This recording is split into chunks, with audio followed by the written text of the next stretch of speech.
Hello? Yeah, I'm uploading the trailer right now. Yeah, Sonic looks pretty good in it. Does he look like he does in the game? Well, I haven't played any of the Sonic games, but I've had the popsicle, and you know what? I think I did a pretty good job. Oh, you tweeted it? Let me see what they're saying. I'm gonna need to send you a second draft. Glad they sorted that out. The movie might have taken some creative liberties, but how about the cookbook? Let's take a look at Sonic the Hedgehog, the official cookbook.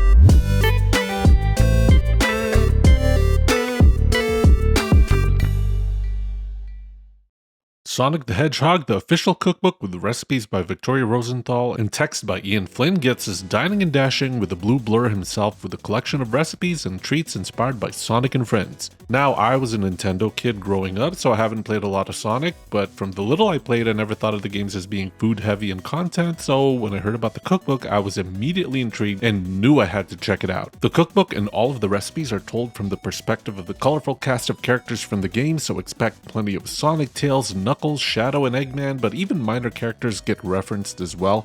What's really cool is that the flavor text is written by Ian Flynn, who wrote a lot of the Sonic comics and even the story of Sonic Frontiers, so the flavor text for this cookbook is coming from someone with a great understanding of the Sonic cast, their voices, and personalities. Accompanying the flavor text are some helpful info about the recipes. I really like how each recipe has a difficulty and speed rating measured in gold rings, a cute little nod to the games. And the overall design of the cookbook is just so vibrant and fun to look at. The book is chock full of visuals, and I'm excited to report that yes, all recipes have accompanying food photos, which is a big win in my book. Even some of the recipe pages where there's a ton of text and they have to fit in a lot of content, they still manage to squeeze in a small image, which is something I really appreciate. On top of the photos, there are a lot of cute and crisp illustrations of the Sonic characters sprinkled throughout the book, so yeah, it's a very visual piece of medium that's very nice to look at. As for the recipe selection, there are some recipes that are based on in-universe canon foods from the games or shows, but for the most part they're more like fun homages to the game's characters and locations, so the food's connection to the universe is pretty loose, I think, but Sonic's favorite food, chili dogs, are front and center here. There are even several chili dog recipe variants in here, so if you're a chili dog lover like Sonic, you're gonna have plenty of options. Well, that's enough of that. Let's go to the kitchen and race through 3 recipes to find out what the Sonic Cookbook is all about.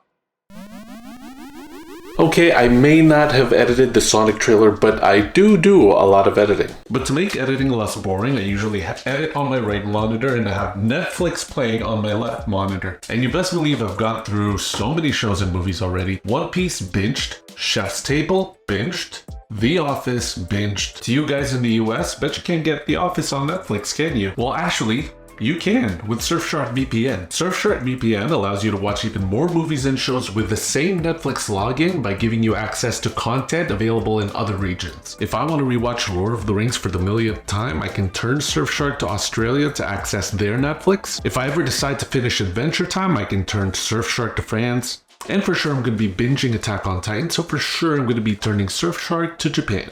And for my fellow gamers, do you want to play online without fear of salty trolls getting your IP and doxing you? Do you want access to region-locked games or region-locked servers or potentially lower your ping? Do you want to download Baldur's Gate 3 or Starfield or any of these new games that are like a bazillion gigs each and your ISP is throttling your download speed? If the answer is yes and you don't already have a VPN, chances are you're already thinking of getting one anyway, so why not get one now with Surfshark's great offer?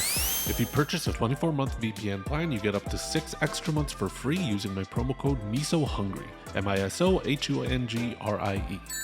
Unlimited devices, 24/7 support, no logs are collecting your data, 30-day money-back guarantee, Surfshark VPN, no reason not to try it. Anyways, I'm gonna go edit, you go back to the video. The first thing we gotta do in our Sonic adventure is collect some rings, but not just any old gold rings. We're making some golden onion rings. Starting with the batter, in a bowl toss in 4 cups of all-purpose flour along with 1/3 cup of potato starch, a teaspoon of baking powder, 1 teaspoon of garlic powder, a tablespoon of turmeric, half a teaspoon of paprika, 2 teaspoons of kosher salt, and a teaspoon of ground black pepper. Mix it all together, then scoop a cup of it into a small bowl. Then in another small bowl, place in 2.5 cups of buttermilk. Now we're ready to dunk our rings. The recipe calls for 2 large white onions cut up into 3/4 inch thick rounds. Toss an onion ring in the small bowl of flour first, then submerge in the buttermilk, then onto the large bowl of flour. Place the ring onto a parchment paper-lined baking sheet and repeat the same steps until you've got all onion rings covered in the batter. Once you've got all the rings done, it's time to apply a second coat. Place the rings back into the buttermilk again, then back to the large bowl. This should give your onion rings a nice thick coating. Do this second round of battering with all of the rings, and then, and only then, are we now ready to fry. Heat up about 1.5 inches worth of canola or peanut oil in a deep pot to 360 degrees Fahrenheit and fry up some rings for about 2 minutes per side until golden brown. It's going to take you a while to get through the whole batch, so the cookbook says to pop the finished rings in the oven at 250 degrees Fahrenheit to keep them warm while you do the rest. Work your way through all of the rings, and after that, it's time to whip up some sauce. To make simple blue sauce, combine together 4 ounces of blue cheese, 1 ounce of prepared horseradish, 4 ounces of sour cream, 2 ounces of mayo, a teaspoon of blue spirulina powder, season with some kosher salt and ground black pepper. Stir everything, and that should pair nicely with the golden onion rings. Grab as much as you can before you lose them. Now for a crash course on the main course. Time to whip up a batch of Sonic's favorite food. This is the perfect chili dog. But the perfect chili dog starts with a perfect chili, so let's start by placing on a tray a quartered onion, a yellow bell pepper, a red bell pepper, a jalapeno pepper. The cookbook also calls for a poblano pepper, but my local grocery store didn't carry any, so I'm just going to double up on the jalapeno. Brush them all with some olive oil and season with salt and pepper, then bake these in the oven at 450 degrees Fahrenheit for 25 minutes. After that, flip everything over and add 6 cloves of garlic and bake that for another 15 minutes until soft and the skin blackened. Wrap the peppers with foil and rest them for 30 minutes to cool them down. Once cool, remove the stems, peel the skins, and remove the seeds, then dice them up. Now in a medium pan over medium-high heat, toast 2 pasilla peppers and 1 mulatto pepper, both stemmed and seeded. I knew for sure my grocery store wouldn't carry these, but since these are dried, I was able to order these on Amazon. Cook for about 2 to 3 minutes until fragrant, then transfer the toasted peppers to a small pot and submerge in water.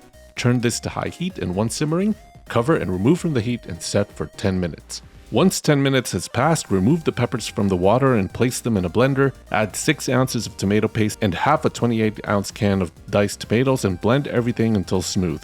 Now in a deep pot, cook 2 pounds of ground beef over medium-high heat and cook until browned. Then add in 2 teaspoons of salt, 1 teaspoon of black pepper, 2 tablespoons of cumin, 2 tablespoons of chili powder, 1 teaspoon of cinnamon, a tablespoon of brown sugar, a tablespoon of ground coffee, and a tablespoon of Worcestershire sauce. Stir all of that good stuff until well mixed.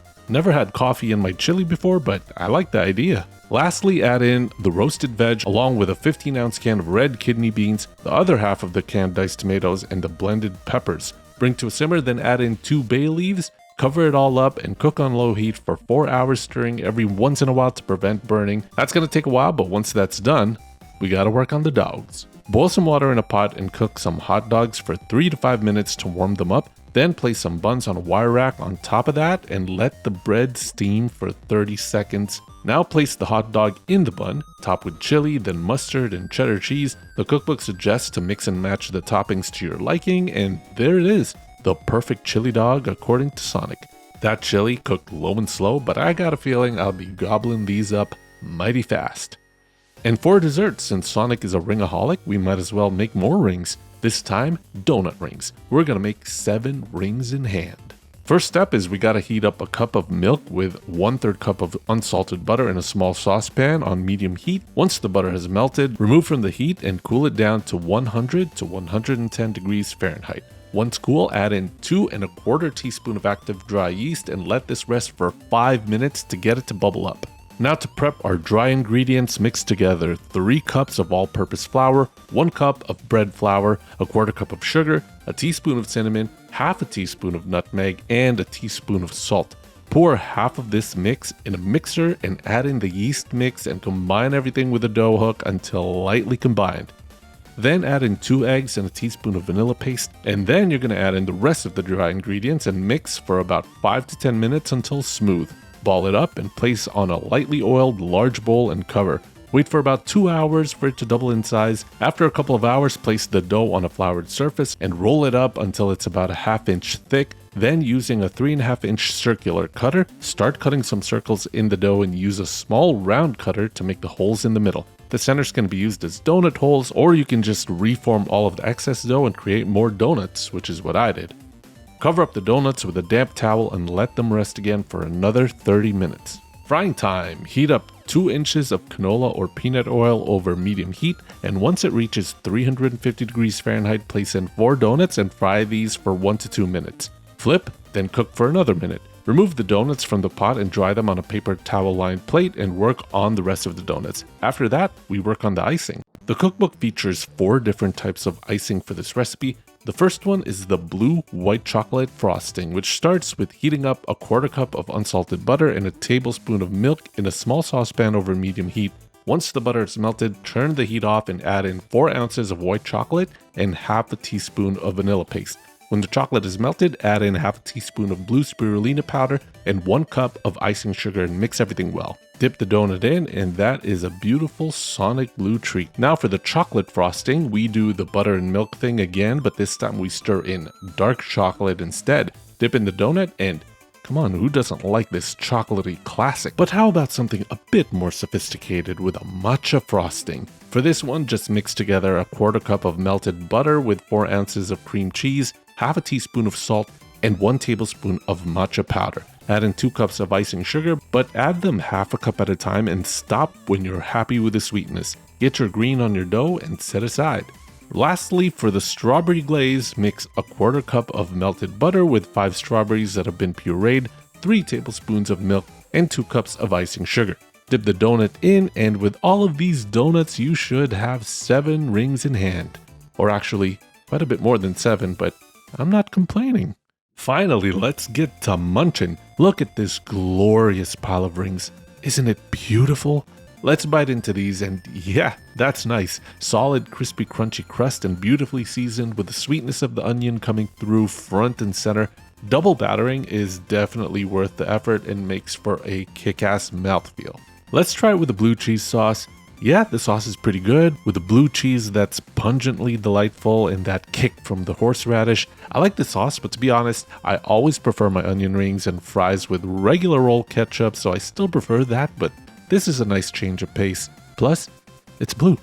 Okay, let's try the chili dogs. These smell really good, and damn, Sonic, no wonder these are your favorite. These are tasty as heck. Loving the depth of flavors from the roasted peppers and toasted chilies. It's tart, smoky, spicy, savory, aromatic in all the best ways, and having it slow cooked for 4 hours, it's like those chilies went in a hyperbolic time chamber and became Super Saiyan chilies. Also, I really like how the buns are steamed. I usually toast my hot dog buns to get them slightly crispy, but I think a soft, moist, pillowy bun is better for this recipe. Let's try something a bit different here and add some of those onion rings and blue cheese sauce on it. Not bad, but I think the sauce detracts from the chili, so the OG recipe is better. Honestly, this is probably the best chili I've ever had, and I've made a lot of chili, guys. Even if you're not feeling the hot dog and you just want yourself a big bowl of chili, I highly recommend this one. Our dessert is called 7 Rings in Hand, but comes in 4 flavors and yields like a dozen pieces. The math might not make sense, but the flavors sure do. Fresh out of the fryer, I gotta say, these are amazing. Great texture with a subtle crisp because it's freshly fried. The vanilla bean paste really comes through, and just the dough itself is super vanilla-y and flavorful. Oh, so good. The icing flavors, all 4 of them are really good. Here's how I rank them. 4th is the blue white choco, really good vanilla flavor, but I just like the other ones better.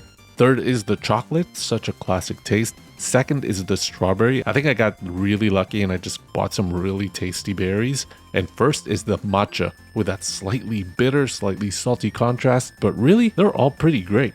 So, is the Sonic Cookbook any good? Absolutely. Full of photos and full of fun-looking recipes with a wide variety of difficulty with a little something for all levels of home cooks. The ones I made were delicious, and I'm confident there are even more bangers in the book. Good stuff. Thanks again to Surfshark VPN for sponsoring the video.